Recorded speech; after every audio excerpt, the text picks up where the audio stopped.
Howdy folks, so recently the people at the Coalition Distillery were nice enough to send me a bottle of their whiskey that I've never tried before, and as I set up to actually taste it at home, I wanted to do it on video with you all to give you an idea of exactly how I go about tasting, but then I'll also give you an idea of what I think about this bottle. The first thing that actually caught my eye about this bottle is how beautiful it is. I mean, look at that, look at the ridges.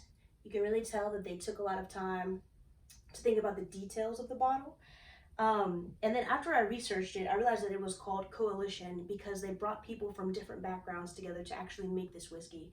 You had a CEO that had a passion for whiskey, you had somebody that was an expert in wine, and you had somebody that was an expert in whiskey. And so what they wanted to do is take rye whiskey and put it in Bordeaux wine barrels to actually accentuate the rye flavors. As well as the fact that this is 100% rye whiskey, and I don't think I've ever tasted a rye whiskey that is 100% rye whiskey. The rye that they use is grown really close to their distillery, and so I say all that to say I'm just very curious about this bottle, and I genuinely appreciate them sending it to me to actually try.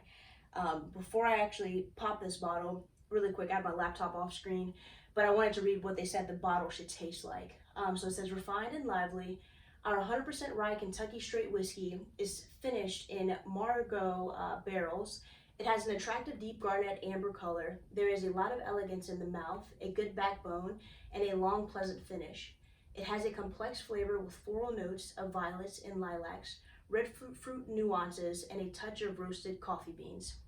So, since I had a description for this whiskey, what I did is I tried to find fruits and other things to activate my senses that I can sip on, or I'm going to sip on the whiskey, but that I can eat and smell as I taste the whiskey to try to see if I can pull out those flavors myself, or maybe I get something completely different. Something I experience sometimes is people get anxious when they taste whiskey because they feel like they're not tasting maybe what the description says.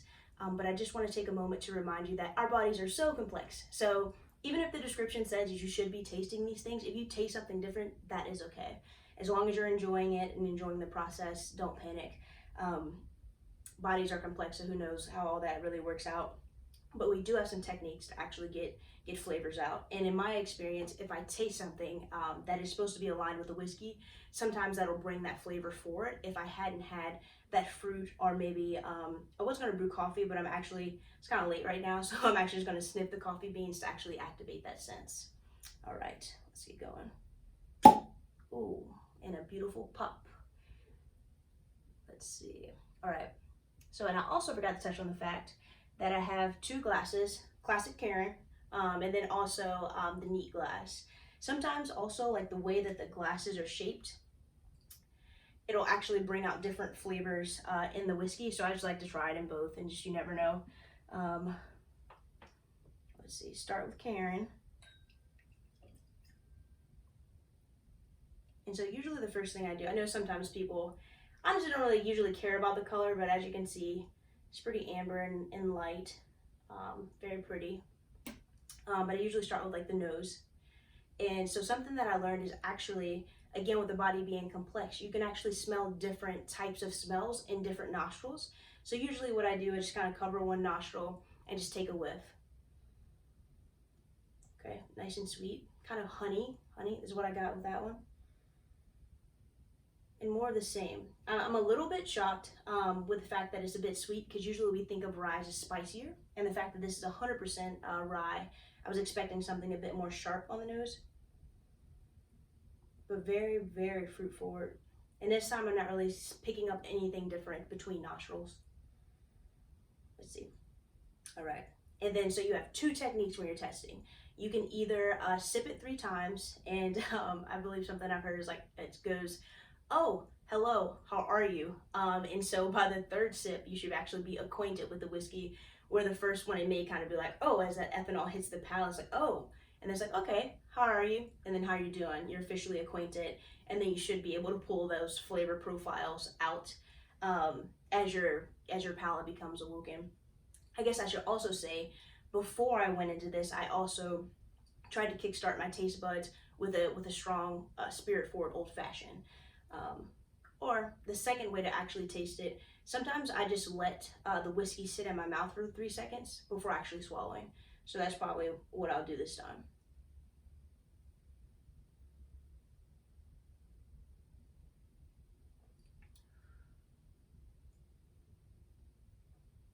Very pleasant. I'm not sensing any burn at all. I will say this is one of their lower proofs. In addition to the Margot, which is what I have here, they also have Pauillac. They also have barrel proof. And I'm blinking on a third one that they actually have, but neither here nor there. Basically, when they finish it, it's basically different areas of the French Bordeaux area wine country, and trying to pull different things out of the rye whiskey by finishing it in those different barrels. So again, I have the Margot here. Very pleasant. And then what I'll just kind of do is like red fruits. I got strawberry, grapefruit, and cherries. Originally, I was thinking grapefruit would be more of like a pink fruit, but when I Googled it, they said that grapefruit classifies as a red fruit, so I have it here. All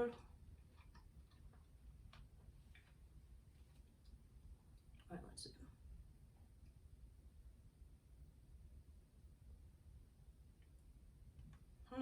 That is different, but still good, still very sweet. I can't figure out that taste that I'm getting. I don't know if that's like molasses. One thing I couldn't figure out how to activate my senses for is like I don't have any lilacs or other floral things here to actually sniff. Let's see what happens with grapefruit.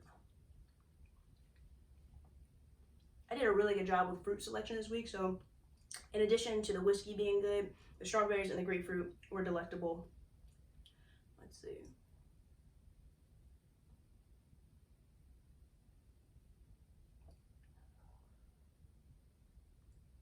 Yeah, for me, I'm getting like a strong molasses flavor.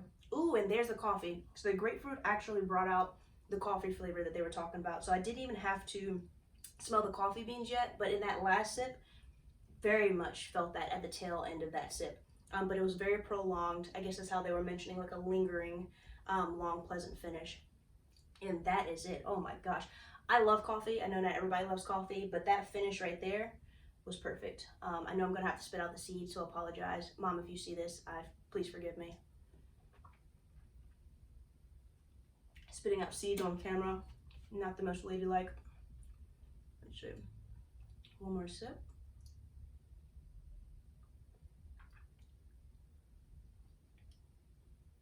Very nice. Still getting the same with the cherry. I'm still getting the long coffee finish, but a bit less of the molasses in the front. So that one didn't seem so sweet when I paired it with the cherry. But still very much into that. In addition to the different types of glasses, another thing, so this is just room temperature water. I had these little droppers, not all over my house, but in a lot of places in my house. And so the reason why people sometimes think that whiskey is harsh is because within whiskey, there's ethanol and there's something called guaiacol. Guaiacol is responsible for the flavor in the whiskey, but guaiacol binds to the ethanol, and what happens is it's hard sometimes to get that flavor profile because they're being masked by that ethanol. But what we can do is just take literally 1 or 2 drops of water, drop it in the whiskey, and what that water does to that compound is breaks it apart.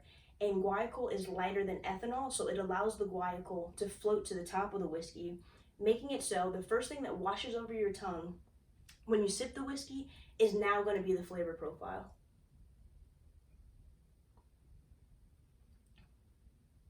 Even better with a couple drops of water, as I suspected. Yes.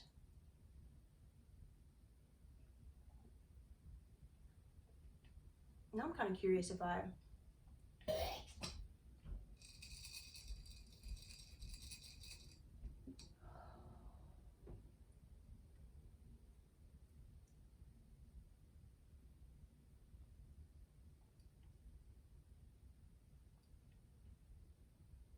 guess it's to be expected. Basically, I felt the coffee taste further ahead in the taste in that time.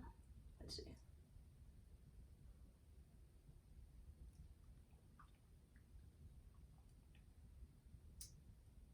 It's so fascinating how all the senses work together. So basically now, I guess since the coffee is the last thing that I smelled, I'm tasting the coffee much further in the taste than I did previously, and not as strongly at the end.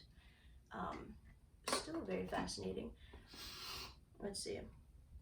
And I'm just going to do a little bit in the neat glass. I know some people say that they don't like the neat glass because they feel like it makes it more harsh. But I'm still very much a fan. So again, bodies are complex. If you're curious, or if you're at a friend's house and they have a neat glass, I would very much suggest trying it, especially if you can do it next to a Karen, and kind of see how your palate takes it. I like it a lot. I feel like it makes the whiskey like wash over my tongue just perfectly. And it allows me to draw out flavors that I may not have been able to get out of the Karen. But again, we're all different, and whatever works for you is totally fine.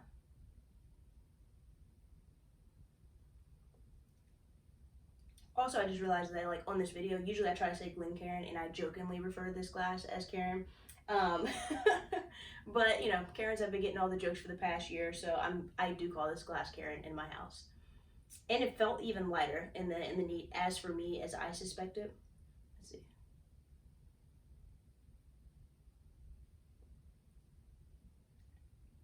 It's still so hard for me to believe that this is 100% rye. Like, wow.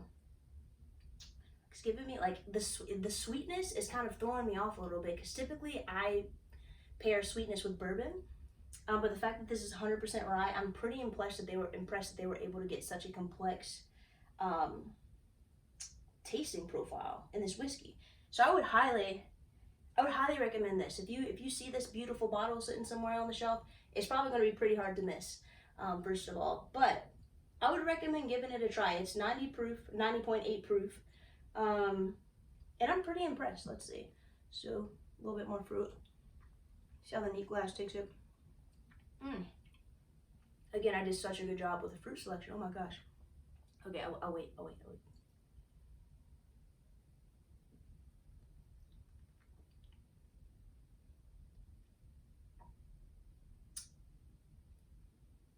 And in the neat glass, that time, I was able to draw out the fact that, okay, this was definitely aged in a wine barrel. I didn't necessarily get that in the Karen, but I'm definitely sensing that in the neat glass.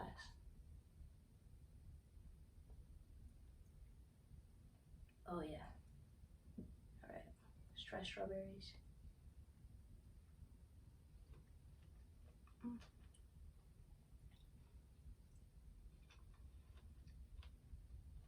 Oh, I also forgot to put a little bit of water in my neat glass.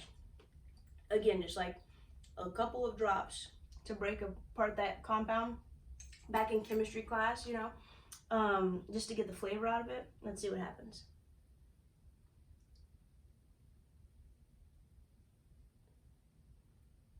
Ooh. Yeah, again, even stronger with the wine. I don't know, well, again, body's complex, whatever, but I didn't get the wine in this one, but I'm definitely getting it. Definitely getting in this neat glass, and I very much like that.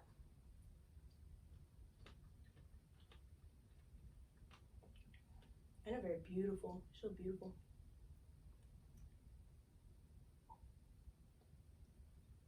All right. This one gets the Poindexter stamp of approval. Again, 100% rye. Highly recommend you giving it a try if you see it. It's called Coalition. And to recap, basically when I'm trying a new whiskey, I have a couple of things to nibble on. If I read the description, I try to get things that they mention the whiskey should have within it, as far as flavor profile, to see if I can draw that out more. If I'm unsure, I'll just have like a wider range of things to kind of just like taste, maybe chocolate, maybe fruit, and try to see if I can pull out those flavors and write down what I actually get out of it. You can sometimes smell different things in different nostrils, so it's okay to sniff it and, you know, hold one nostril. I will say, do not jam your nose in the glass and just take like a big whiff, because you probably will get dizzy. I've seen people do that before. If you have one of these droppers, put a drop or two of water in the whiskey to try to get more of that flavor profile out, breaking apart that glycol and ethanol compound. If you do not have a dropper, honestly, if you have a straw at your house, get a glass of water, cap the top, you know, like we did when we were kids, and just bring the drops over that way. And that should be more than enough. You can also activate your senses with smell if you want to do that in addition to taste. And that's all I have for you today, folks. As always, it's a pleasure, and I hope that the rest of your week goes well. Have a good one.